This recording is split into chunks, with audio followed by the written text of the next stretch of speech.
The self-proclaimed progressives, I might call them that. But this is their conceit about themselves. How important is it that we not go along with their terminology? Oh, very important. Black Lives Matter would be an example. Oh. It seems to me that both racism and the philosophy that undergirds Black Lives Matter are evil.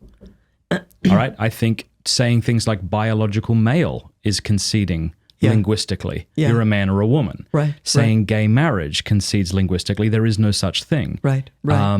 Of course, sometimes when you're talking freely, you can't help but slip into these things. But what do you think it's important that we say, for example, pro-death instead of pro-choice?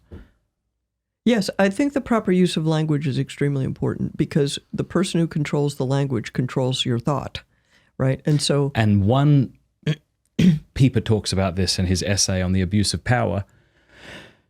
Either I'm saying something true to you or I'm lying to you. Mm-hmm. And if I'm lying to you, he says, I've ceased communicating. Because I'm not allowing you to be a sharer of the reality which is yours by right. I'm withholding something from you.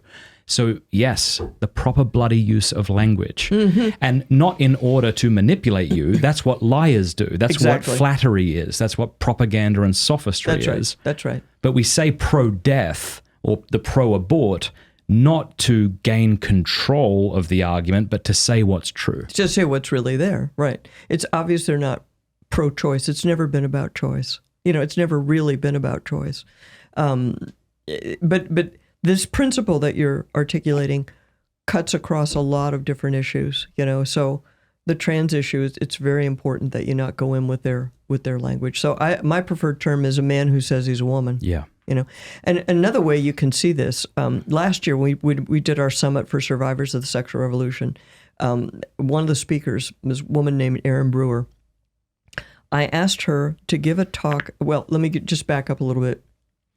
Summit for Survivors of the Sexual Revolution is what it sounds like. We're trying to deal with the fact that everybody's survived, and that you're trying to move forward. You're not a victim. You're trying to move forward with it.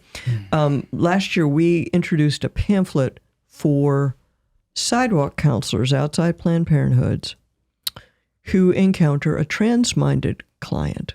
Okay, so people going into Planned Parenthood, they're not all going in for abortions. Some of them are going in for cross-sex hormones or puberty blockers. Okay, that's part of Planned Parenthood's business plan now. So we had heard about that, and our pro-life sidewalk counselor friends were telling us, we don't know what to say to these people. We don't know what to do. So we came up with a pamphlet. We worked with our friends at the American College of Pediatricians. We came up with a pamphlet that the counselors could use. Just, would you like to talk about alternatives to whatever? I'm not even sure how they're going to use it. But anyway, we were trying to come up with something, that would be helpful. And so last year at our summit, I asked one of our experts to give a talk on the psychology of the trans-minded client. Who is this person? So the sidewalk counselor has some idea, who's this person? Well, what she came up with when she started talking about this 15-minute talk, she came up with the fact that the word trans can be used in at least 6 different ways. Okay? So somebody could say, so this teenager walking into the Planned Parenthood, that's a person who's, you might say, is confused about their identity and they want these treatments. That's one kind of person.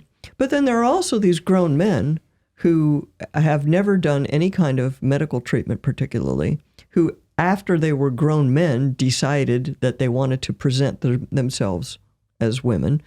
And they basically are what is called autogynephiles. That is, they are sexually aroused by seeing themselves dressed as a woman. Okay? That is a very different person from that teenage kid. Very different person. And you use the same word, and she had a whole bunch of other. And then there's the pretender, like this guy, Will Leah, what's the guy's last name? Leah Thomas? The swimmer. Leah Thomas? William Thomas. William yes, Thomas. But that's the guy. Yeah. The swimmer who's pretending to be a woman so he can win because he was a mediocre male swimmer. Okay, he's a pretender. Then you have your predator, people who are pretending to be women so they can have access to women's spaces. And we're we're told that we're only allowed to believe that there's one thing here, which is that poor teenage child that we're all supposed to be sympathetic with. But in point of fact, the term covers at least a half dozen different things. Well, when somebody's doing that to you, you know that it's deliberate. That's not an accident when you use one word to mean 6 different things. They're trying to confuse you. Right? Mm-hmm. I mean, isn't Indeed? Yeah, right. No, so you don't want to take. tracking. You gotta. I don't know. It's like a full-time job keeping track of this crazy crazy linguistics. Hey, thanks so much for watching. Please be sure to like and subscribe and leave a comment below letting us know what you thought about the video.